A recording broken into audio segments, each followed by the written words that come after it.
Hormatly watandaşlar, şu gün 2023-nji ýylyň 17-nji iýuly hepdäňem duşurma güni. Hoş geldiňiz Demokratik Opozisiýanyň platformasynyň kanallaryna.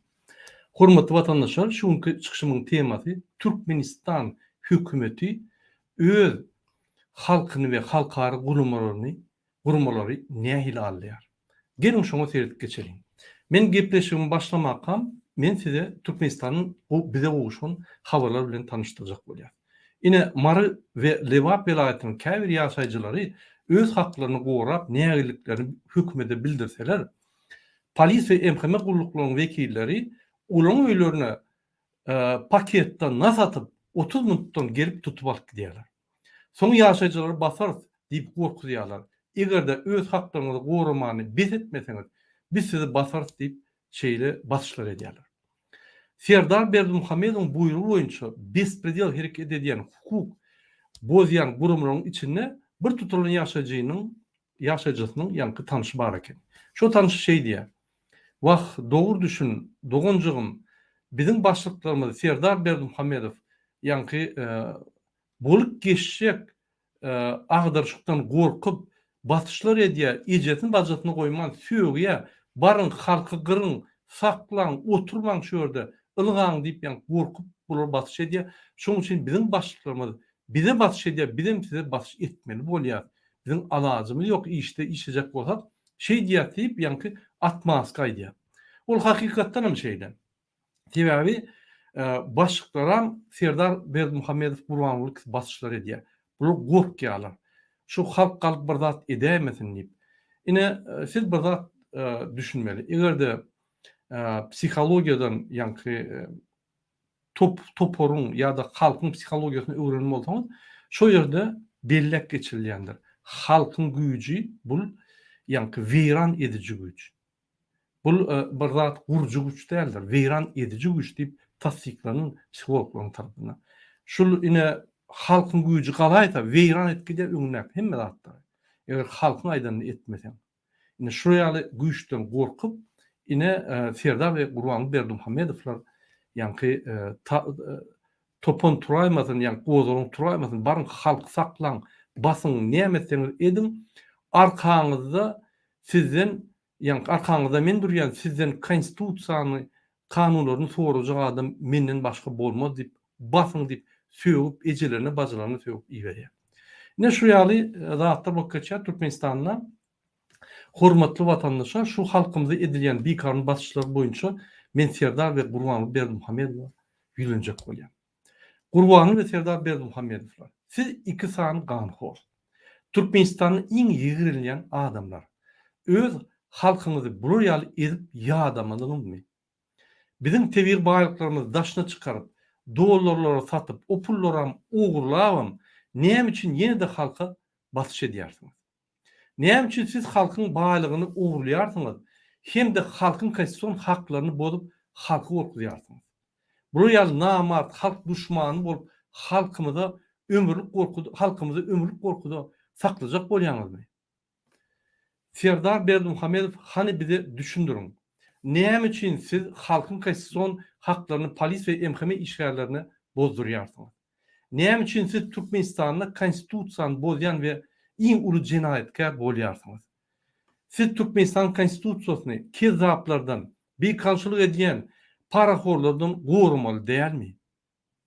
Türkmenistanyň konstitusiýasynyň esasyna halkymyzyň haklaryny berja edýän konstitusiýanyň kepili dälmi siz? Ine han şu soralara jogap berin Serdar Berdimuhammedow. Prezident saýlawlarda halkyň setlerini ogurlan kezzap kakasy tarapyndan Türkmenistanyň prezident wezipetini Sowet hökmüne alan Türkmenistanyň beýkanun prezidenti Serdar Berdimuhammedow sözsüzden aýdyberin. Türkmenistanyň prezidentiniň wezipesine girişmek bilen öz üstüme yüklenen beýik borçlary, mukaddes we ak yürekli, hormat bilen we ýadawsyz ýerine ýetirmäge, Türkmenistanyň döwlet garaşsyzlygyny we beýtaraplyk hukuk ýagdaýyny goramaga, adamyň we raýatyň hukuklaryny ve azatlıklarını hormatlamağa hem de goramağa, Türkmenistanyň konstitusiýasyny berja etmäge we goramağa, ähli güýjümi we ukymy türkmen halkynyň agdy birligine, onuň paragat durmuşyny goramak üçin bagş etmäge, Türkmenistanlaryň häzirki we geljekki nesilleriň şöhratyny hassa belente götürmekler üçin ähli mümkinçilikleri peýdalanmagy, Türkmen halkyna wepaly we dogruçul hyzmat etjekdigime dawaraly gasam edýär. Inem adamlaryň halkyň şöhratyny galdyrmak üçin diýäňizde özüňize basyş edýäňiz. Polis emhemme gulluklaryň başlyklaryny çağırıp, süýüp, ijetini bazysyna ýetip halka kuş urýaňyz, kuş uturýaňyz. Haýy şöhrat galdyrjak bolýaňyz. Men düşünemek şu zatlara. Siz bir gutorun kezzap, yalançy, Türkmenistanyny iň ýigrenilýän diktatoryň ogly söz we diktatoryň öz söz. Şo bir aglyp söýlerinizi gaýtalýarsyňyz. Bir suratçagynda halkyň arkasyna duruji, hakykatdan halk edýän bir kezzap zulüm. Yüzüne maska giyip, ýani akçy we maskasyny giyen bir zulüm. Hormatly watandaşlar, gelin biz ýani şunuň diktatoryň kakasy, beýleki bir diktatoryndan öz tokumunyň milli lideri bolan Gurbanlydan bir sorak görelim. Ine öz tokumunyň milli lideri, akly çaşan, falşiwy ýazyjy, bütün taraplaryň maşennik, ýagny büdjet pul ogurusy, ykysad maşennik, bizim saýlaw setlerimizi ogurlan, siýasy maşennik, men ýazyjy diýip başga bir ýazyjynyň 58 kitaplaryny çap edip, öz adynam 58 kitabyny awtor edip goýan ýazyjy maşennik. Türkmenistanyň taryhyny üýtgedip, öz maşgalasyny gahrman edip, özüni gahrman edip, taryha giriden, öz maşgalasyny taryha giriden, özüni taryha giriden taryh maşenligi Gurbanguly Berdimuhamedowdan gelin soraryn. Gurbanguly, bütün taraplaryň maşenlik. Egerde siz öz opposision adamlara garşy görüşüp öýlerine narkotik atýan bolsaňyz we olar tutup basýan bolsaňyz, inni has ýöneköy adamlaryň öz konstitusiýon haklaryny talap etseler, gorajak bolsalar, olaryň daşyna geçip başladyňyzmy? Olaryň öýlerine nasatyp, olaram 30 mutdan ılgap tutsak edip başladyňyzmy? Indi ýöneköy adamlaryň howlusyna da nasıl paketlenip olaram tutsak edip, olaram gorkuda saklayacak bolýaňyzmy? Siz özüňize milli lider diýip ad dakan adam, näme üçin adamlaryň konstitusiýon haklaryny goraňyz? Siz kimiň arkadagy bolýaňyz? Özüňize arkadagy diýäňiz, arkadagy zaman diýäňiz. Bize bulur ýaly arkadagy zaman düýünden gerekkä. Bu arkadagy zamanyňyzy öz ýegenleriňizde geçirin. Şo ýegenleriňizde nasatyp polis akşam ýygnak gitsin şolara. Sen paraholuk edýäň, sen ýanky kanunlar bozýaň diýip ine şoňa uğraşyň siz. Öz tohumumyň arkadagy, öz tohumumyň milli lideri, öz tohumumyň arkadagy zaman beren adam. Siz öz tohumuňyz bilen bolun, Türkmen halkyna el ýetirmäň, biz sizden ýadadyk. Siz Türkmenistanyna iň ýigrenji, bütün Türkmenistan taryhyna iň ýigrenji watan döwünüsiz. Halk düşmansyz. Şonu bilýäňizmi? Her gerek men aýdýan bolyn, ýüzüňiz patoş ýaly, ýüzüňize tüýgürseňem, ýalyjyňyzy süpürüp şakalat ýaljak, 18 ýaşly gyýjagy bolup, ýene de öýre-öýre barýaňyz.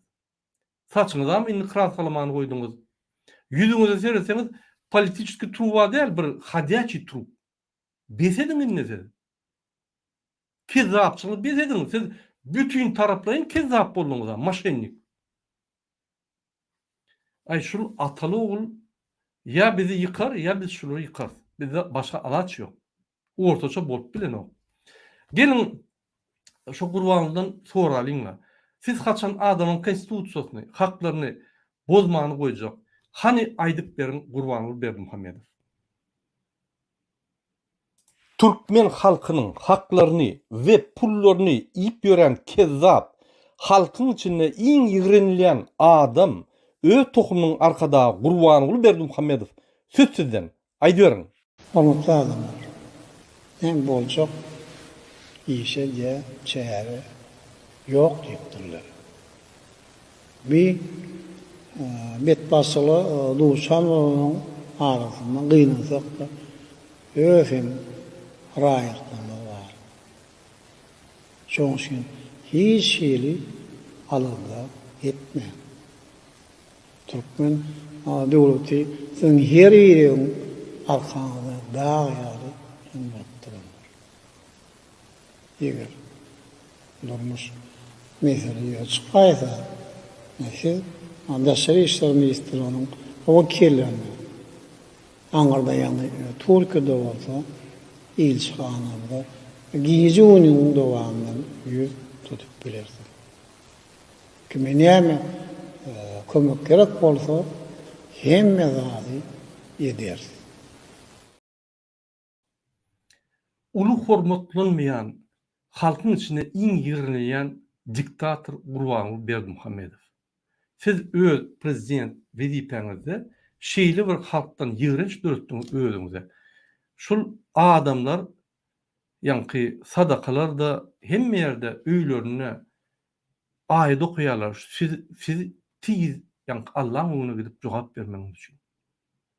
Siz haçanla döwleti alad etseňiz, döwleti çöktürýäňiz.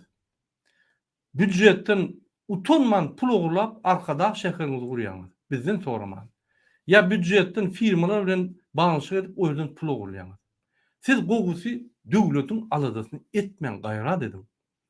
Haçanla siz ataly ul ikiňiz halkyň aladasyny edenizde bizim halkymyzy gorkudýarlar, genotsid bolýar halkymyz. Bizim halkymyz kösenýär. Haçanla siz ykdysadyýaty alad etseňiz, bizim ykdysadyýetimiz çökýär. Siz bir çüýrük tohum, siz bir çüýre diýeniz baran ýeriňiz. Ol bir ýerde rjawy nime bolýar-a, şuraya siz baran ýeriňizi çüýretki diýeniz. Goýuňyny gaýrat edin. Bir nefsiňizden bolsa şu halka. Namys edin bir ýanky bizi alad etmek, döwleti alad etmek. Gaýrat edin, beýtmeňde. Hormatly watandaşlar, men wara şul ataly ogul iksan diktator boýunça gürlesem gürläbermeli. Günne materialy ýa Türkmenistandan ýanky bize gowuşan habarlar, maglumatlar görýär bolýan. Hudaý saklan Türkmenistan türmen döretdiler. Onan bilýärler öldüren döwletýä utanmanam ekrana çykyp gazetlaryň ýüzüne ak jebap bolup iksany ýanky diktator otyr. Şunu bir daha düşünürük. Şu ülküste var, şunun iyizi yitip gidýär. Ine Türkmen maşy diýen bir haramdady bady. Adam tutulmak, izam tutulmak. Ine biz haçanla şular kubunmuzda, şular tutup edenmizde ananım. Oğlar, kalkollar, sarkollar bir ýerde köçelerin atlaryňyz bolsa hemmesini ýitirer, aýrar. Halkyň adyny goýar. Yani halkyň içindäki gahrmanyň atlaryny goýar. Halkyň içindäki adalatda uğraşan adamın atlaryny goýar. Türkmenbaşy şäherem çalışýar, arkada şähernem çalışýar. Hemme zat ýiter gider. Şu adyňyz tutmaz ýaly bolar. Gaýtyp atlaryny tutanyny Gurbanly at eýem iň neji tat bolup galy Türkmenistanda bilýärmi? Indi serdar adam neji tat bolup barýar. Düşünýärmi şu zatlary? Kakadyna kelleri çalışan. Olar näçe söýsen bilen ýa. Wagt reklam edýärler, adam tutýarlar. Wagt men mass mediada adam tutulýar diýip görgüli. Hiç ýerde awry bolmasaň şoňu bilen ýa. Ol çiburgaşky diýilýän haruluk näme? Näme çip halka batyş edýän? Sen jenaýatçy, sen jenaýat ýanky edenliňi jezany alarsyň sen. Anan daşdal ogunlar. Az wagtyňyz galdy. Türkmenistanyň demokratik watan Türkmenistan halk gereketi ine taýýarlyk görýär. Tizen bir galjak. Türkmenistanyň içinde daşyna galyp sizi ýygnajak bolýar. Şu adamlary ýygnap, odan depe iwerşiňiz ýa biz sizi ýygnajak. Bolundy. Wagty geldi. Hormatly watandaşlar, indi biz esas temamyza geçelim. Sizin bilişiňiz ýaly, ine 11-nji iýulda Türkmen döwlet habarlar beriş serişleriniň maglumatlaryna görä, Türkmenistan Daşary işler ministrliginde Türkmen hökümetiniň wekilleri ABS-niň metbuat adatlygy boýunça wekil bolan Teresa Ribeira bilen duş geçirdi. Şu duşlukda gelin şu geçirilen duşun netijelerini Türkmen metbuatının berilişine seyredelim ve Avrupa'daki Viyana şehrindeki yerleşen OBS'nin saytına beriliş maglumatları seyredelim ve deniştirelim iki maglumatlar. Kim alıyor? OBS alıyor mu? Ya şu kezzap, İksan Atalı oğul, bütün tarafların maşenlikler alıyor mu? Bütün dünyanın ve Türkmen halkını. Gelin şunu seyredelim. Yine ben size bir kısa sayt okuyayım vatandaşlar. Ünsverin. Yine şu Türkmen portal, yani Türkmenistan'ın daşarı yurtta beriliyen maglumat portalı, Türkmen portalı diye. Yine şu yerde maglumatlar beriliyor. Mesela okuyup vereyim vatandaşlar. Birmin. Переговоры МИД Туркменистана провела находящая с визитом в Ашхабаде представитель ОБСЕ по вопросам свободы СМИ Тереза Рибейро. И на представитель ОБСЕ по вопросам свободы СМИ провела переговоры с МИДом Туркменистана. Как сообщает туркменское внешнеполитическое ведомство, в ходе встречи с заместителем министра иностранных дел Вепа Хаджиев была Гуторан мошенник, siyasi mошенник. Bütün dünyanı ılgap Aksultan Türeyev bilen ikisi bir topar olup yankı mошенник, siyasi mошенник topar olup ruçka tutup, bilece tutup bütün dünyanı allapıyor. Olay 28 yılda onu allapıyor bütün dünyanı. O vardı ayrıtıl materyaller var. Nesip olsa 3. gün. Bu Vepa Hacıyev'im bu torun mошенник. Şehirde bir hepçilik edip ara içip ayarlar doğrulap gitmiyor. Muzat diyen ok, yani rejim, İksan Atalıoğlu bütün tarafların mошенникler. Sebebi ay şu hayadır gerek. Böyle ki pasport mafyanın başlığı Raşit Miredov hayadır yürüğün İksan operasyon iştikken orta çıkılan ok. Ara içip otur oyununa. Yine şu Vepa Hacıyev'i tayarlık ediyorlar. Şuna ama yerden buluru yankı bütün dünyanı ağlayabilecek adamlar yok, kadrlar yok. Şunun için bunu gözlerini yumuyorlar, şu bir hepçiliğine.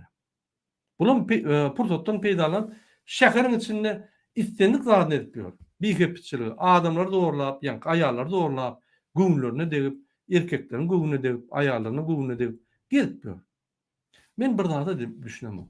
Şu Türkmenistan hükümetinin içindeki seksual manyaklar niyeden alyanası? Hayzını tutmazam ya onu zorlaya ya onu yankı gıyılmaşalan göğünü der ya. Siz ayal gıyılların namatına değmeyeni kaçan oturacak? Milli liderden başlayıp Türkmenistan prezidenti olan gıyılları zorlap kanaladın yan Serdar Berdimuhamedov'tan başlayıp yeğenleri, hükümette işleyen bunun en esas kezzap ministerleri. Utanın yok mu? Özüňe Türkmenim deyip diyorsunuz. Siz Türkmenistan'ı maskara eden adamlar. Siz Türkmenistan'ı bütün dünyada ahlak dayıdan avrayını açayan adamlardır. Halkın içinde de ve bütün dünyada. Gelin iyine devam edelim. Şu orada şeyle değil. Как сообщает Туркменское внешнеполитическое ведомство, в ходе встречи с заместителем министра иностранных дел Вепа Хаджиевым были обсуждены перспективы совместной работы в рамках третьего измерения ОБСЕ, включая мандат представителя по вопросам выборов, свободы СМИ, по вопросам свободы СМИ. Bunlar ne diye? Yine Haджиев, şu OBS'nin vekili Teresa Ribeyro bilen gelecekki işleri yankı planlaştırıldı ve gürülüşüldü. Başalat diyen o. İkinci yankı абзацта ne diyelim? Замглавы МИД Туркменистана отметил, что за последний год сотрудничество в данном направлении вышло на новый уровень и приобрело системный характер. Ne diye? Biz tiyade derece çıktık yankı Vepa Hacıyev, mошенник yankı, siyasi mошенник. Biz tiyade derece çıktığını gepleşiklermedi. Biz tiyade çevurlaşıyat deyip ötüş bağdığını aytacak oluyorlar. В частности, совместно с Центром ОБСЕ в Ашхабаде на регулярной основе проводятся различные мероприятия, направленные на повышение профессиональных навыков журналистов и специалистов по связям с общественностью по содействию процессу цифровой трансформации СМИ. Yani, şol OBS'nin yani Türkmenistan'daki bölümün içinde ofisinde bir duşlar geçiriyor ya başka yerde şolların duşlar geçiriyor. Yani jurnalistlerin profesyonel yağdayını unutmak için ya da şolları yani profesyonel tiyade урлор бермеу için bir gürleşik geçiriyor. Стороны также выразили готовность к проведению в Туркменистане совместных мероприятий в области СМИ как на национальном, так и региональном уровне. Yani bunun gepleşik boyunca bir 5% bölümüne dik geçer ve şonu hemme maglumatları gurniyalar bular. Ünsverin. Bula yankı Türkmen portal. Inni biz elbette Daşişi Ministrinin maglumatına seyredelim. Olam şol adayca. Сerdin? В ходе считать обмен мнениями по актуальным повестке партнерства и обсуждения перспектив совместной работы. Хаджиев отметил, что за последнее сотрудничество в данном направлении вышло на новый уровень. Ян кайдышым. Yine şol midam yankı Vefa Hacıyevam Türkmenistan'ın halkını ağlı sokyalar, yankı ağlayalar ve bütün dünya seyircilerini. Bütün dünya mass medyani. Yine gelin hakikada seyredelim. Hakikattan hem ne olup geçti? Şu OBS vekili ve OBS'nin saytının ofisyal informasyon ne hili? Biz onu bilmeli. Gelin seyredelim yine OBS'nin yankı saytı. Yine seyredelim. OBS. Ben yürüte Rus versiyonu ettim. Yine seyredelim. Представитель ОБСЕ по вопросам свободы СМИ завершил официальный визит в Туркменистан. 10 iyun. Yine şöyle press-release ediyorlar. Seyredin. Yine şöyle oturuyorlar. Suratçağız var ve yazılıyor.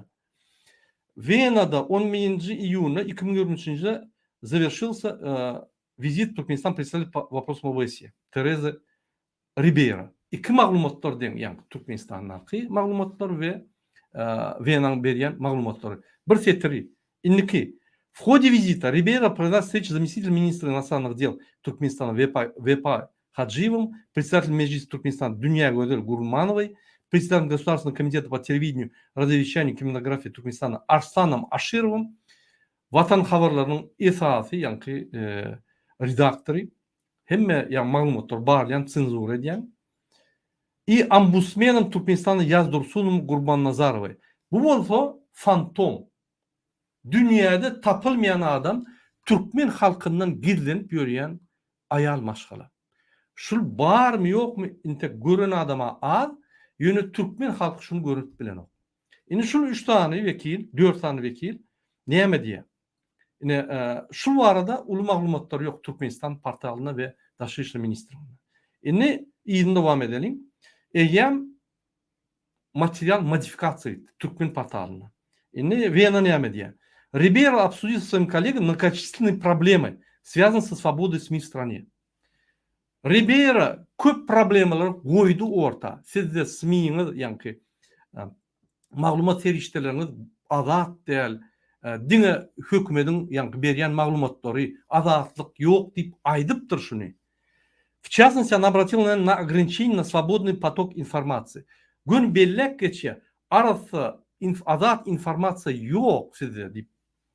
Так как и офлайн, и онлайн, а также на ограниченный доступ к информации в стране. Online'da da informasyon yok diye, yani internette. Offline'da da yok. Yani adamlar maglumat alıp bilen yok. Yani hekimlikleri varıp alıp bilen yok maglumatları. Yok diye size şol. Aydık geçiyor, bellek geçiyor. Она призвала власть соблюдать соответствующие обязательства ОБСЕ в отношении свободы выражения и мнений СМИ. Ol ayda Türkmen hükümetine siz ABS'daki çeken şartnamalaryny yerine getirmeni mecbur. Şonu bercay edin deyip talep ediyorlar. Çağırıyor şonu. Şolay almaşgala. Şu zatlar yok Türkmen portalına ve Türkmen yani Daşişli Ministrinin saytında. İyindiğinden. В сегодняшнем взаимозависимом мире свобода СМИ достижима только путем обеспечения ровного доступа к информационной онлайн-экосистеме, сказала она. Şunku günü yani azat yani maglumatlarda din haklı şu informasiya almak için hemmeler din haklıdır deyip bellek geçiyorlar.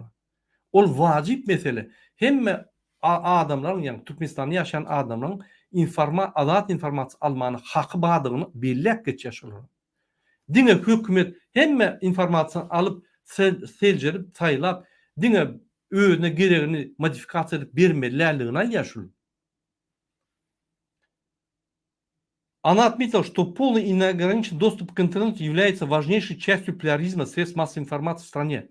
Olayda dolu internete dostуп, yani şuna barmak, internete ulanmak, bu devlette pluralizmi yani azatlığı görkezen zatlar deyip şöyle düşündür ya.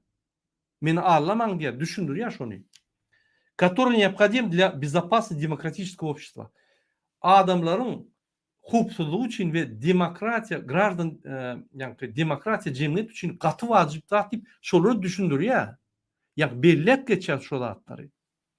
Хоть в дальнейших обсуждениях были затронуты проблемы законодательства о СМИ.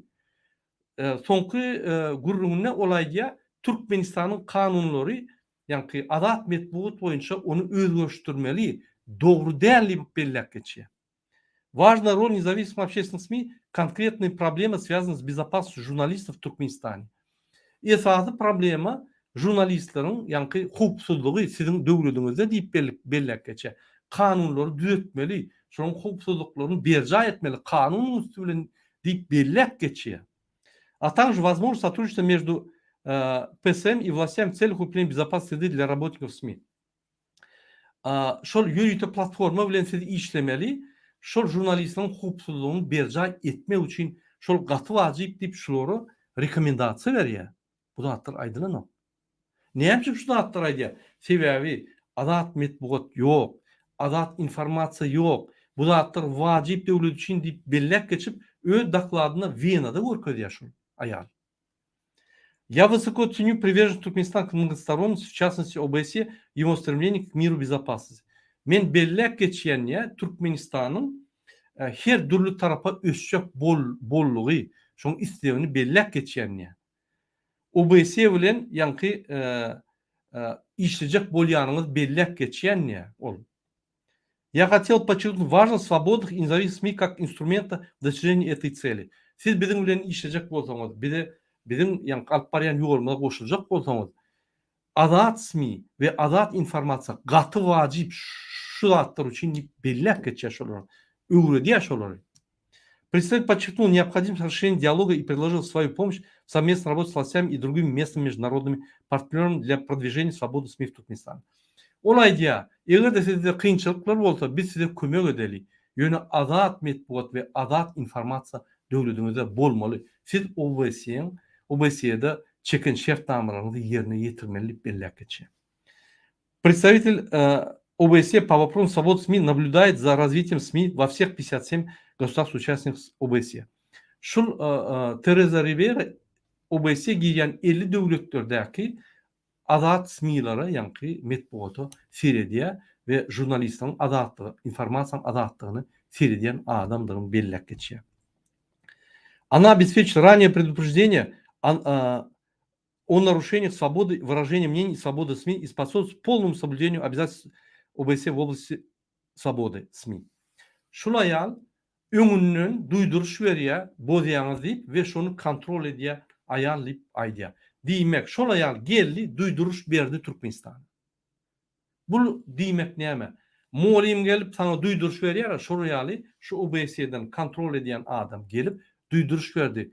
Ol diýen ok, biz hemme adamymyz gülýäli, biz geljek ýanky problemalary, geljek ýanky proýektleri bile işlemeli Türkmen portalyň ýa Daşy işler ministriniň aýdan ok bulaýar.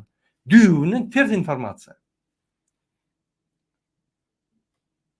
Ine hemme dady şundan beter maglumatlary ine şu OBSE'nin saytynda bilip bilersiňiz we şu nemelerde. Ine şu ýerde kontakta Датчанин Каруга, старший советник офис представителя ОБСЕ по вопросам. Biz muňa jaň eder we hat ýazar halkymyň adынан we düşündirer, düýüplü düşündirer. Bolup geçen gepleşikleri Türkmenistanyň iki ýüzlüligi ve Türkmenistan metbuaty adat değerligini, şu ýaly nasatyp adamlaryň haklaryny bozaýanlygyny ve adat şu zatlar beýan edilecek adat jurnalistiň ýoklugyny biz aýdar. Ine hormatly vatandaşlar, ine gelin biz şu arada Türkmenistanyň yani elektron çap edilýän maglumat beriş feriştelerine bağım şu zatlar ýokmu diýip ünsürip seýdelim. Ine ünsürelim. Men aýdyşym ýaly iki kelleli prezidentiň biri haçan görseň bu Robocop diýil ýa-da robot. Şol durandyr. Giýje undi dirusada durandyr, ýani gazetlaryň ýüzlerine. Bu ýüzlerine dur da yerlerde ýok. Ine şol adam. Doğru düşünün. Ýüzlerde dur, ýani gazetlaryň ýüzlerine dur we yerlerde öz barmağını halkın problemlerini çözmeyen, öğrenmeyen, gaýtyp emheme polis büktürüp gırın, basın, öldürün, kirleden aldırmasın, oturman oturun yerinizde. Ecelerin bazılarını koyman, yankı MVD, emheme yolbaşçılarına söýüyor. Men MVD ve emheme yolbaşçılarına açık bolýar. Kim olur sizin ejenize bazıňyza ýetirýär? Näme gerek şolary wezipesi? Näme lezzet alýarmy şo wezipe gelenizde günle ejenize bazıňyza söýüp dursa bir adam? Lezzet alýarmy? Ya sizem eýem şonu almasaňyz manyak bolmaňyzmy? Men de bir anekdot aýdym. Ine bir tane biznesmen Sibir'e gidiyor, yani voyaja gidiyor. Pul köp ederi iş yok, näme etjegini yok, öz işlerine näme hoşal etjegini yok gidiyor. Şöyle var birini tutunya. Bir çukçan tutunya. Ayda gel tokoya gidip yani awy gideli bir ayını yıkalı yani. Gidiyor. Bor ya. Gidiyor yürütmek yine şo yerden yani tüpün alya, onun alya gidiyor. Ya geliyor. Ondan şo yerde gidip oturka birden yürek bar yaka yani eýem tokoyun Sibir'in tokoyunun içinde yürek bar yaka bir yani ağaçlar şeyle galýady bir ayın kellesi çykýar. Bulam şu yara wagysy atyp uklary toýunça atdy. Ondan ay ýene kellesini alyp ýanlaryna gelýär. Şey diýär. Men näme deýin size? Yara adam. Yaragam okuyor. Näme diýin? Ya sen häzir öldürün ya da men seni bağışlam söýle, men seni bağışlam soraýyn. Ya men seni ýanky namusyna deýin. Bulam tokoy hiç kim yok. Ay bolýa namusyma deýip öldürmesen bolýar diýär. Namusyny diýär ýanky. Ay. Bulam gidýär gaharna. Şähere gelip şo ýerden pulemyot, avtomat, şu näme bar bolsa pıçaklar ýanky her hili atu gatlar alýada gowy taýaryp öz namusyny gormana ýene gidýär. Yine gidiyor, yine yürüyor, şöyle barıyalım. Yine yankı ağaçtan ardına giyce ayın kellesi çıkıyor. Yine şu atıp avtomat, pulemyot, şu 30 minut atıp şöyle tek iliyor. Yine de ayın kellesi çıkıp yine de geliyor da yeni tutuyor bokurda ondan. Ya men seni öldürecek ya da namusuna diyecek. Sayla diye. Oğlum ay bol ya öldürme namusuna diyeceksin diye. Yeni namusuna diye. Yeni bunu adam gidiyor. Şähere geliyor. Bazuka, pulemyot, şu alıp bolan zat götürüp bilen zatyn alýa bazukany ol ýa tanklar atýan neme ýa granatmyot zat alýa ýene gidýär. Ýene baryp ýanky ýürýärler ýene şöýra barýa açyk bir 50 metr geçen soň ýene ayın kellesi görünýär. Ýene de atyp başlaýar. 3 daga datýar. Tek ýerde şo ýerden 1 kilometr tek ýerdi. Ýene ýanky bir kiçik dagjagyň aňatdan ayın kellesi çykýar da gelýär aýdýar. Emin düşünemok diye. Mezen namusyna diýen sen halyan öýdän. Yine dolunup gelýän diye. Ine şonu ýa men size aýdýan. Sizin namusyňyzy diýär. Serdar we Gurban Berdimuhammedow. Utunuňyz okmy? Ya siz şu inni halap başladyňyz şonu. Ya siz manyak boldyňyz şonu size aýdylmasa günü diýoran okmy? Utunuňyz okmy? Ya ondan aşakylar. Utunuňyz okmy siz şo sözler diýeniňiz? Ya o sözünü sizin diyalektinizde yankı Türkmen iň bir awraly we iň wajyp sözü boldumy? Hi diýil ýa şo zatlar hökümetde. Men size näme düşündirjek bilemem. Sizin namusyňyzy diýmän. Ine Rabakov şo hormatly watandaşlar gepleşe gelelim. Ine Rabakov niýet etdiň durundur. Yani dejurstoda. Şul adam bizim hökümetdäki işleyen vatandaşlarımızın namusyna diýär. Ejelerine, bacılarına, tohumuna, hemme adına söýüp diýär. Ýynaklarda. Bular o sözlerden gorkanok, o sözleri öwrünşen. Bular yüz padoş. Bular şu bizi basar dik gorkýar. Yine bir gedek ýatla diýän. Beýnamyz hökümetdäki ministrler, fizo ofitserler, pistolet alıp bilýäňiz isleýän wagtyňyz. İsleýän wagtyňyz bir-biri duşup bilýäňiz Serdar Berdimuhammedow. Maňlaýyna bir diýersen aýaňyza çöküp kuşuňyzy ýalar. Şoňa gorkak bular. Ofitserler bilen baryň alyň şonu çykyp aýdyň halka ine 10 saat berýär size. Gelmeseňiz biz munamat ýat özümiz amat ýat gelin ine azat saýlawly geçiriň. Biz barýas, halkam barýas. Derü siz dünýäde gahryman bolýaňyz. Doğru düşünün. Hem namusyňyzy goraýaňyz, hem öz awraňyzy goraýaňyz, tohumuňyzy goraýaňyz we bütün dünýäde ömürlük size maşgalaňyzdan giroy bolýaňyz, gahryman bolýaňyz. Türkmen halkynyň önünde. Üýşüp edin, birek guluňyza inanmasaňyz, öz toparyňyzy öýretip edin şonu. Diňe sizde bütün dünýä edip dur şonu. Sizde ne namus kaldy? Öz namusyň, ofisier namusyň, ne adam namusyň kaldy. Ne tohumyň öňünde, ýa-ni dogan andaşyňyzy göreňizde utunanyň bildirine sebepmän. Sizin ejirleriňiziň, bajylaryňyzyň, dogalaryňyzyň, tohumuňyzyň namusyna degýär. Kısan haramzada. Kaçana dogan garnaşyny görenine utunun. Ayt, men sizi gora bilmedim bir iki sany öýüni oňorlayan ahyrkyna şermenden ýandy. Men başga näme sizi düşünürjem demo. Dogan garnaşyňyz egerde ministr bolup ýa-ni garnaşyňyz işleýän bolsa aýdyň o. Sen biziň namusyňyzy gorama, sen öz namusyňy gora, erkek bolup aýdyň şolar. Mümkin olardy bir duygu dörer, bir adam duygusu dörer. Bunu ýa söýler çekip iksany öýüni oňurup bilmeýän ahyrpyna şermenne, iksany ahranydaky bir bihep adamlar ulanyp sizi urup gezip ýörler. Näme bolýar? Size näme bolýar? Şol ýaly adam jyntyny ýitirdiňizmi? Gelin gepleşigi dowam edelim. Inni neutral Türkmenistan beýlik maglumatlar barlak görelim. Şol OBS'ye gelip şolary Türkmenistanyň pretenziýa bildirdi. Adat metbuat ýok, adat ýa-ni jurnalistler ýok sizde. Siz şunu borjalyňyz, şunu boyun ýetirmeliyip, ýa-ni boyun almaly we ýerine ýetirmeliyip, şu zatlar düzeltmeliyip, konstitusiýaňyzy, kanunlaryňyzy düzeltmeli. Jurnalistleriň haklaryny goramaly, olaryň haklaryny kanun berkitmeli. Ol aýratyn konstitusiýon kanun milliler çakyrmaly. Ol Türkmenistanda kemçilik zatlaryny düzeltip, ýa-ni ine jurnalistler goramaga kanun çykarmaly diýip aýdyp giden soň, han Türkmenistanyň ýa metbuatyna çykdymy şo sözler, ýa çykdymy şo maglumatlar görelim. Ine şol gazetler, gelin biz 12-nji iýuly görelim. Ine serdim 12-nji iýulyň gazeti şu. Ine 14-nji iýul, pardon. Ine şu ýerde geçilen kabinet ministriň, ýok, kabinet ministriň 15-nji iýuly boldy maglumatlary. Ine şu ýerde näme diýär?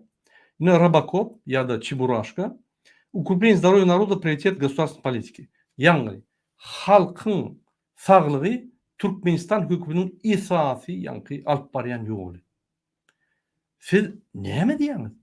Bu ýerde ýapyk ýygnaklarda halky gyrgyň öldürün diýäňiz, gazetlerde de halkyň saglygy bizim hökümetimiň iň esasy wajyp meselesi diýip aýdýar. İki kelleli bütün taraplaryň maşennik. 200'lü bütün taraplaryň maşennikler siz. Men başgaça düşünürüm näme şu zatlary. Başgaça düşündirmäni söýdem tapamy. Başlaň boly. Dowam edip seredelim. Ine şu ýerde başga bir ýerini gutlan bolýar.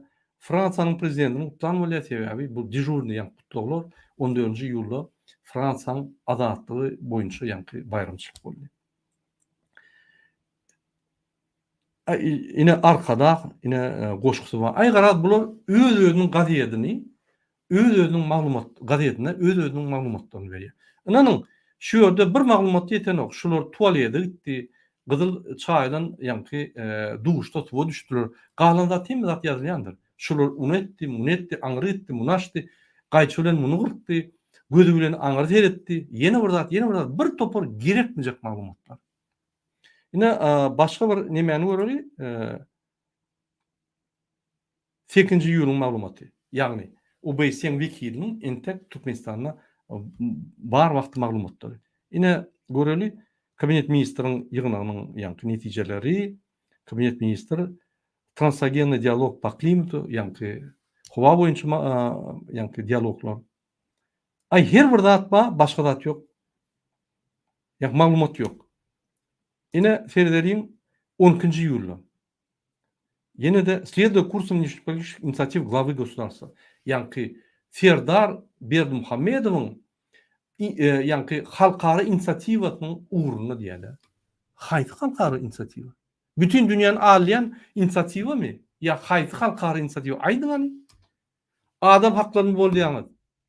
Türkmenistanda. Ona inisiativ edip bütün dünya misal hükmüne gürköz bolunok. Medbugatlar azat yok. Ona gürköz bolunok. Haýsy inisiativa diýeniz? Näil newitgat sektoryny östürmek we bütün dünyada näil eksport etmek we pullary uglamak mı? Onu siz edýäňiz, siz onu dünýä çempionu. Afrika döwletleri hem sizden ýa alýar, bilýärmi? Başga zat yok. Востребование продукций химиков. Ine newitgat. Bunun esas temasy. Newitgat näil östürmeli pullar köp uglap bolýar. Türkmenistanyň halkynyň baýlygyny köp çykartyp bolýar, köp pul alyp bolýar we köp pul uglap bolýar. İkinji hukuk boyan gurmalar. Başka mı aladası yok. Halk halkın sosyal ýagdaý, sosyal proyektler, halka kömek et, bu zatlara düýnen yok. Ýöne bütün dünyada inisiativany urkudyp, bütün dünýäni öwretjek bolýar. Ol gurbanuly killesi çaşan akmak. Nobel Premi aljak bolýar. Bu düşünenok özüň dünýäde iň bir zulümdigini, iň bir zulüm diktatordygyny bilene goýdyan şuňa. Men günnede aýtyp geçen, meni akşamlar görüp erteden eýem ýadydan çykarýar. Şol ýaly bir zulüm, bir ýadydan çykarýan zulüm. Kabinet ministrinden çykýar. Ministr muňa sora berýär. Ya şuly, ýalňyja şunu aýtyp geçdiňiz, ösmek, pudong ösmek boýunça şu atlary inisiatiwalar aýtyp geçdiňiz. Şunu etse näme görýäňiz diýip aýtsa, ay bar yok bolsa ne meni eýem ýadydan çykardym. Bu ýaly soragy maňa bermedi ýa-da. 30 minutda bolanda atlar ýadydan çykarýan bolsa, bizim çykyşlarymyz elbetde erteçil ýadydan çykarýar. Akşam dutarjygyny alyp, gitarajygyny alyp, çalyp bilmän, o ýerde de çalyp bilmän, akord tutup bilmän çalan kişi bolup bir samsak idiot häsiýetlerini urkudyp adamlar bilen argyçyp getipýär. Aýgarad şu bir maglumatlar da mir через развитие, ösüşüň üstünden dünýäde parahatçylyk gazanmak. Indi terderin başga data terderin 10-njy ýyly. Berde de maglumat ýok. Кто несёт прогресс во всех сферах жизни отчизны. Täze üstünlükleri hemme taraplayın täze üstünlükleri diýär. Sizin üstünlükleriniz ýok. Iň üstünlükleriniz bütün dünya bellek geçýär. Türkmenistanyň azatlyklar ýok. Ne de medbugat azatlygy, ne de internet azatlygy, ne de halkyň azatlygy ýok. Başga üstünlükleriniz ýok. Ve näçe uğurlap bolýan bolsa, Türkmenistanyň tebi baýlygyny uğurlap, satyp on pullaryny almakda ösüş bar, başga zatda ösüş ýok. Berde de maglumat ýok görseňiz, ine esasy ol diýerler, seleksiýonna matka, bul bir zulümüň merkezi, akly çaşan idiot, sakkalsyz ýaşuly, akly bolmadyk bir ýaşuly. Men şunu bir zat diýmenem utanýan käbä. Bul yüzüne serdim padoş, indi saçynam kasgalanyp. Ýöne kostyumlaryny çalyşýar. 18 ýaşly fotomodel, ak saçly, garry ýüzlü 18 ýaşly fotomodel. Başga zat diýip bolamam. Men şu sözleri näme diýen? Men başgaça şul adama düşünüp bilemek, şuň kezzapdygyny, bütün taraplaryň kezzapdygyny düşünüp bilemek. Beýnansam men köp käşeler aýdan başlan adamlar başgaça şuňa şu meniň mesajym ýetsin diýip şuň dilini aýtjak bolýan, şuňa mesajlary ýetirjek bolýan. Başga dil bilen oksa bular kabinet ministri geçirine diňe eje bazy goýman söýüp duruşýar. Bular 100 sözünden 99 sözü söýüň sözleri. Bular türkmen dilini diňe ýat tutup suflörde aýdyp bilýär. Başgaça gurlar bilen oklar. Bizden опыт совместной работы. Yine de nevitgat. Yine bunun başka nemesi yok. Şoň üçin bu ýerde de maglumat yok. Indi 10-njy iýulda, ya bunun şu güni zaključitelny, finalny gepleşik geçirildi. Bu ýerde de maglumat baham kasir edildi. Prezident провел рабочее совещание по цифровой системе. Bular onanyň fan tehnologiýasynyň ýygnaklaryny geçiripýär. Internet ýok Türkmenistanda. Hay mene bunu näme diýeceğim bilemem. Şunur var ya, käwat gazetlerini seyretsen, çıkışlarını seyretsen gülkiň tutýar. Bir klowna da bütün dünýäni güldürmek üçin toplanan hökümet bu. Başgaça diýip bilen. Bütün dünýä güleýär. Diňe Türkmen halky ýanky alada da şularda näme diýinden galy. Ine telefonunuz galyp mezdu prezident Türkmenistan и президент Республики Узбекистан. Hawa iň uly bir ýanky syýasy достижение, syýasy özgörüşler özü ýaly bir diktatora jaň edip gürleşip onam gazetde çap edýär. Prezentasiýa kniň Geroy arkadagy ömrüniň manysynyň dowamaty. Aho, sizin ömrüňizde many ýok. Hiç il many ýok.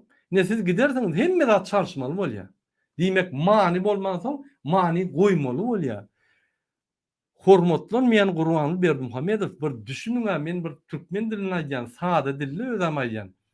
Beýleki dilli aýtsam siz düşünmeýäňiz, siziň syýasy derejeňiz gaty pes we adam derejeňiz pes. Ine garaz hormatly watandaşlar, şu ýaly maglumatlar bar. Ýene de men size şul ýanky saýtda seretdirýän. Ine Türkmen döwlet medeniýet gullugy. Şu ýerde ünsberişiňiz ýaly Serdar Berdimuhammedow birinji turatda, ýani birinji sahypada hökman bolaýman, bu dejurny prezident. Gazetler üçin dejurny prezident. Indi ünsbereliň, men başga zat görkezýän. Ine Türkmenistan bugün şu ýerde de men gözledim, ine 14-üne. Ine häzir giňerleň, ine dedim. Pardon. Ine maglumatlar diýen 10 kısne ine şul OBS'ň wekiliniň giden günüň erteki güni maglumatlar çykaýmanlar bir ýerde. Ýok. 11-ine serden prezidenti oňuň duşdy. Ýene de ýok. Berde de ýok maglumatlar. Diňe ýanky MİD'in saýtyna açyk berilen ona Türkmen portal bütün dünýä ağlamak üçin ýanky maglumatlar berýär boldy. Indi gelin biz men size başga zat görkezýän. Ine goňşy döwlet Özbegistan döwleti. Şunuň medeniýeti näýdi? Ine Türkmenistanyň Gurbanulyň ýanky watan deregine Gurbanulyň bir ýerini söýýäp, diplomatik däl ýerini söýüp, owşap ýören adamlar. Watany owşaman, ýani Gurbanulyň diplomatik ýerini owşap ýören adamlara ýüzlenýär. Siz her wagt diýäňiz, ine watana degmäň diýip, biz Gurbanulyga degsek, watana degmäň diýip, şu ýanky Gurbanulyň diplomatik däl ýerlerini owşap şonu gorýan. Siz watany söýün. Ol näme diýär? Россияда diýär. Родина это не жопа президента. Siz aýan. Berdimuhammedowyň bagyşlanan diplomatik däl ýeri bizim watanymyz däl, owşap ýöremäň ony. Bizim watanymyz Türkmenistanyň topragy, Türkmenistanyň halky we Türkmenistanyň konstitusiýasy. Ine şuňa döwlet diýilýär. Bilmeseňiz, serdiň Wikipediýada. Ine şolar ýüzlenýär. Şolar diýär, hawa Türkmenistanyň akyal problemleri hem ýerde bar. Gelin goňşy diktator döwleti seredelim. Şonuň medeniýeti näýdi? Ine ünsberiň. Ine alyat ýöne любой ýanky näme alyat? Saýt alyat, açýar. Beýerde çasyn saýt bolýar. Ine elektronny kniги, tak, News Uzbekistan gazeta uz şunu açýar. Ne şu ýerde serdim. Men giňerleýin, şu näme giňerleýin, ünsberiň watandaşlar. Ya bir minut men ünsberiň şu ýerde ine suratlary serdim. Men size ulandyň. Ine Senat fransuzça ýazylan häzir dilim şaşyp bolarmy kan? Men açygyny görkezýän, men ýürüýti açdym size. Ine serdim. Ine açyk bar. Serdim şu ýerde yan gazeta uz diýär, ýanky Özbekistanyň gazety. Hani şu ýerde Mirzoýew barmy? Maşin bardy informasiýa, ýene bir zat bardy. Ýaşaýyş bardy informasiýa. Ýani halkyň jemgyýetiň ýaşaýyşy bardy informasiýa. Ine serdim. Hani Mirzoýew nerede? Hani ol Serdar Berdimuhammedow dejurny ýaly, dejurny Mirzoýew nerede? Ýok. Şafkat ýok. Indi gelin biz sezeliň Türkmenistan'a maglumat alıp bolanok. Bunun kabinet ministri her yılla 3 ödek çalışıyor. Wikipedia'da yazılan zatlar eyyem köyünü 6 aydan sonra. Ünsörüm, yine Özbekistan'ın Pravist portal deyip yürüyten nemet portalı var. Yine açsak. Şurada yine yankı Pravitstva. Yine Mirzoyev var. Şurada Pravitstva boyunca maglumat. A Pravitstva. Общая informatsiya. Yine A Pravitstva. Neyemediği şurada yazılıyor. Ve şurada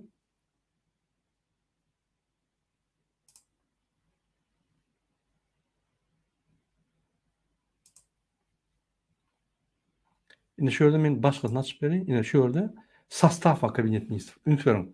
Şunun adları, familyaları, kim var, kim yok, hemme atmadır. Ministersiyonun adları, hemme atma. Hatta Özbekistan'ı hemme informasyonu internetten alıp buluyor.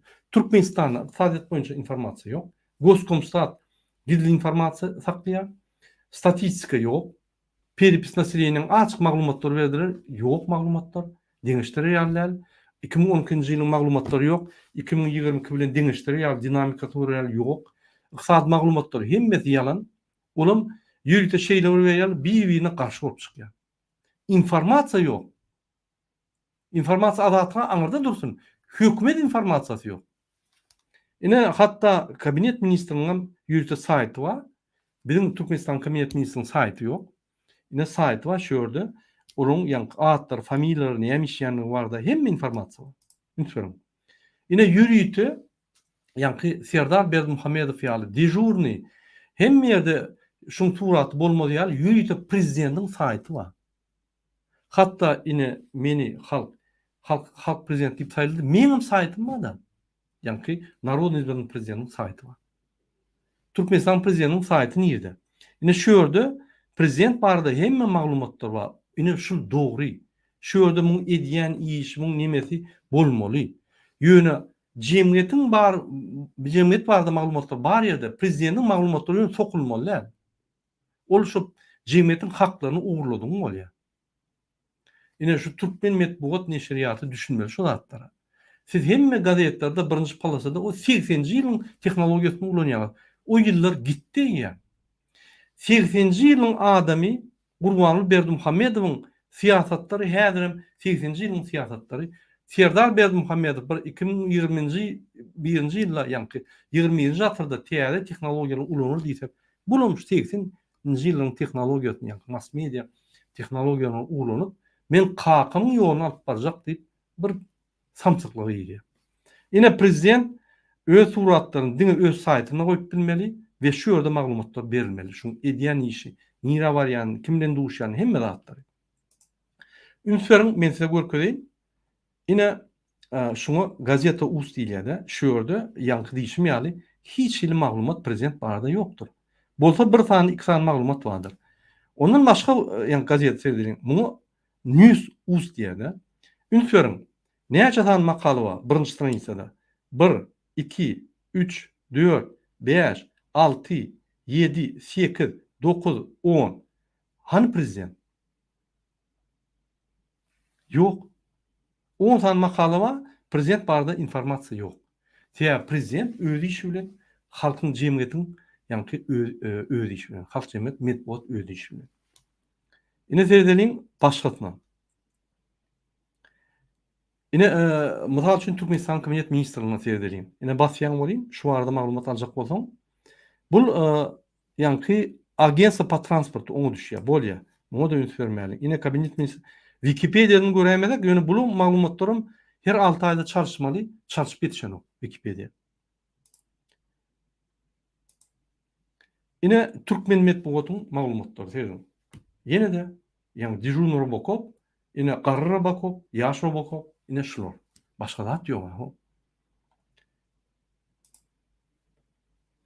Türkmenistan'ın yani Pravist portal Türkmenistan seyredin. Kabinet ministri vardı, hükümet vardı, niye maka deyip bir seyretsek. Yine sayt государственной organizasyon. Bunu açıyan başka da yok. Şu yerde de Ministerstvo Dışişleri Ministri. Yani ministerlikler var, yani kabinet ministri barada hiç zat yok. Türkmenistan'da pravitstvo olanı, hükümet olanı kabinet ministri ve prezident. Yani şu arada maglumatlar yok. Ýöne prezident şu barda maglumatlar bolmadan soň bizim metbuat neşriyatymyz ýa galyk bolan soň hemme prezidentin maglumatlaryny gazetede sokýarlar da şöyle de berýär. Diýmek gazetelerdäki halkyň jemgyýetiň maglumatlary peselýär sebäbi oýra batyşlar hökmüne prezidentin alyp barmadak işleri boýunça maglumatlar gelýär. Ýani virtual işler boýunça. Şoň üçin maglumat ýok. Indi ýene terdelin başga bir saýta bul MİD'in nimette ýani Daşary işler ministrliginiň ýani geçirilen zady. Ine şuraya hormatly vatandaşlar, men size Türkmenistan'da maglumatlar näil gizlenýär, näil allanýar, şu arada size görkezdim. Indi hormatly vatandaşlar, gelin size ýene de Türkmenistan boýunça maglumat bereyim. Indi Türkmenistan'da geçirip bilinmedik hökümet agdarşy boýunça maglumatlar. Eýýam 90 adama golay tutuldy. 90 adam içinde polisler ama ýöneköy adamlar ama her hil adamlar var. Ine şul bandan, ýani şul agdarşyň esas organizatory paýzy mereden oğul diýip hasap edilýär. Tutuk edilen adamın içinde polis işgärama, ýöneköy raýatlarma 5 tane avtomat ve oklary polisin awlary tapdy ve şunun daşyna ýani bular topor we agdarşyk ba diýip ýani derine göçürýärler. Derine gidip dur, goşmyş habarlar gelse biz size aýdarys. Ýene bir maglumat berjek bolýan Farhat Meýmankuliýew barada.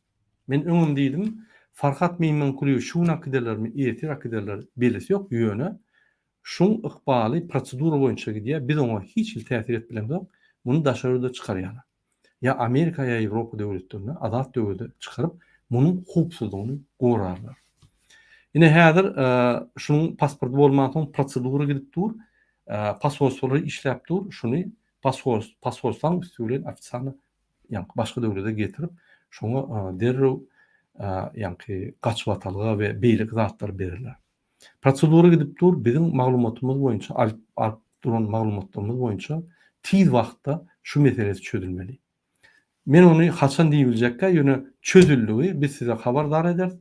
Niýededigini aýdarys we şo ýerde özü böküp çykarda ýani ýene de öz işlerine başlar diýip biz pikir edýäs.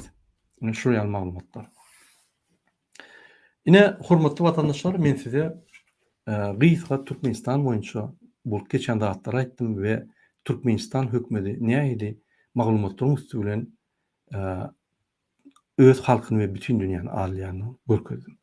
Ünsüren haçanla oňa gelip şuradan talap edenine ýani hak adamyň haklaryny bozýaňyz diýip konstitusiýany bozýaňyz, ine ardalar wazat diýip aýdanlaryny bular neşriyatda ýani metbuatda şeýle görkezler. Biz oň bilen duguşdyk. Gow bellek geçdi bizim ýani üstüşimizi adam haklaryny gowy işleýänini we geljeklerde üstünlükler kazanmagyň täze derejesine näil geçmeliligini biz ýani maslahatlaşdyk diýip alýarlar.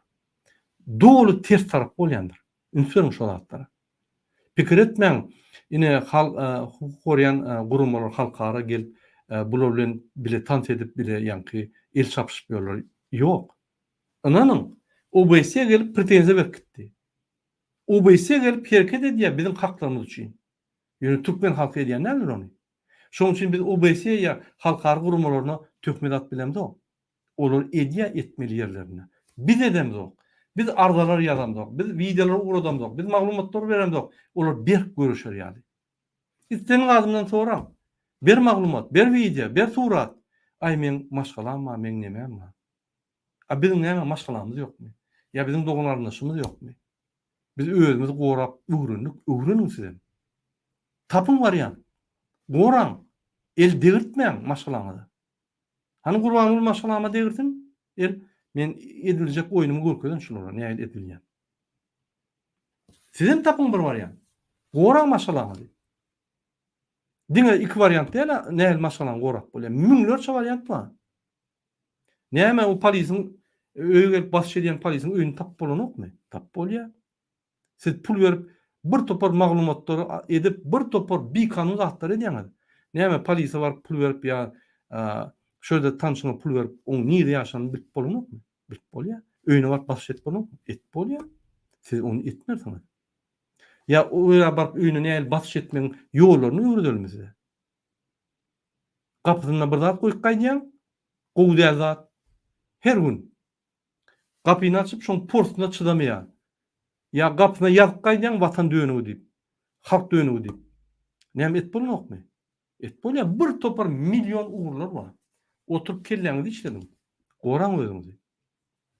Ine şu ýaly. Men diýjek bolýan zadym, hormatly watandaşlar, egerde bize garşy polis we MHM işgärleri bir kanun hereket edýän bolsalar, egerde Türkmenistanyň bir kanun prezidenti, Türkmenistanyň konstitusiýasyny berja etmeli adam Serdar Berdimuhammedow gaýdyp konstitusiýany bozup halkyň üstüne polis we MHM işgärlerini üstüne basyş edýän bolsa, biz özümizi bu hökümetiň edýän bir kançylyklardan nähil goramaly? Doğru düşünün. Bizi Serdar ve Gurbanul Berdimuhammedow köçüden tutup alıp giden o. Bize karşı bir kançılık polis ve MHM işgärleri edýärler. Şolar bilen ýaly bize karşı şu bar bir kançılık bispedýärligi. Şunky günde bizi gorkudýanam, tutýanam, bastyrýanam, türmede urýanam polis ve MHM işgärleri. Suud işgärleri ma, prokuratura işgärleri ma. Biz olar bilen çözülüşmesek bolmaýar. Bizim öňümizde şolar böwet bolup dur. Şu Gurbanul bilen Serdary elinden tutup jenaýda çekerýär. Egerde olar bilen kanun üstünden biz gülüş bilmesek, gülüş bolmasa, egerde olar bize diňe öýleri ýaly bir kan ýol galdyrmasa, biz oturmalymy? Men size soraw berýän. Egerde biz gorkudan çykjak bolsak, azat boljak bolsak, adalatlygy istesek, onda bispredierlik edýän, konstitusiýany bozýan polisler we MHM işgärlerine garşy nähil görüşmeli? Elimizde şarikler alıp bispredel alıp barýan polis we MHM işgärlerini söz bilen kançylyga çağırmalymy ýa-da biz başga ýol tapmalymy? Ýa-da özümizi gorap konstitusiýanyň goragyna biz geçmelimi ahir? Ýa-da halka garşy bispredel edýän polis we MHM işgärleri ýaly bizem halk bolup olara garşy bispredel ulanmalymy? Ýa-da Fransada ýaly maşinlaryny ýakyp olara garşy köçede görüşmeli? Meniň Telegramdaky liçkama ýazyň öz pikirleriňizi. Şu videoň aşagynda meniň Telegram adresim bolar. Telegrammy ýerinde şu adresi goýsaňyz men çykar, ýazyň maňa liçkada öz ýanky pikirleriňizi. Bize gaty wajyp sizin pikirleriňizi. Biz sizi hiç ýerde iteklämiz ok. Watandaşlar, haçanla köçe çykanda öz öýüňden köçede banditler, yaragly, dubinkaly bir kançylyk edip sen talap durun bolsa, biz gowy söz bilen 32 ýyllap şolaryny gülüşýän bolsak, bizden bular urup ýenjip türmäge sakyp, ýanky indi nasatyp öýüňe, nasyň esasyna sen tutup tutsak edip basýan bolsalar, biz olar bilen ýöne gülüşmelimi ýa-da olaňam ýakatyndan tutup jogapkärçiligi talap etmelimi? Konstitusiýany berja etdirmelimi şolary? Ýazyň öz pikirleriňizi. Hormatly watandaşlar, men sizi hiç tada çağırmak. Ýöne biz hak boljak bolsak, özümizi, haklarymyzy we konstitusiýamyzy gorap bilmeli. Diktatorlar bizim halkymyzyň ýene de bir gerek gözüniň oduny aljak bolýarlar. Biz gaty sap bolmaly. Häzir ine kiçisi geldi, kiçi jellat geldi. Ay şu gowulu şor diýip biz umyt etdik, garaşdyk, bolmady. Kagazyň ýolundan gitdi. Bar eden we çykaran kanunlar diňe halka garşy. Häzirim gönnün göni ýanky agdaşykdan gorkup halky gyrpdy. Gurbanul wagty nasatyp adamlar ýygnaýarmydylar? Indi nasatyp adamlar ýygnaýar. Olam opozisiýonерler däl. Öz hakçylygyny, öz haklaryny gorajak bolýan nägeliklerini kyn ýagdaýyny beýan edýän adamlar garşy edýärler. Inanyň. Näme etmeli? Ine size soraw berýär. Biz Türkmenistanyň demokratik watan Türkmenistan halk hereketiniň adamlary size soraw berýär. Sizem halk hereketiniň wekilleri. Ine men ýoluşup mene size ýüzlenýär. Uğur görkezin näme etmeli? Ýazyň liçkanyňyzy, pikirleriňizi biz öwreneli. Eger şu pikir dogry bolsa biz şonu edeli. Hemmemiz. Sizem çağıryn şoň. Men size bir videony okudyň. Ukrainada adamlar nähili öz haklaryny goýýar. Meclisiň deputatyny tutup ýanky bir der kanunlar çykarýan we paraxorluk edýän adamy nähili şular ýanky kanun esasyna şuny terbiýelerler. Serdim şu.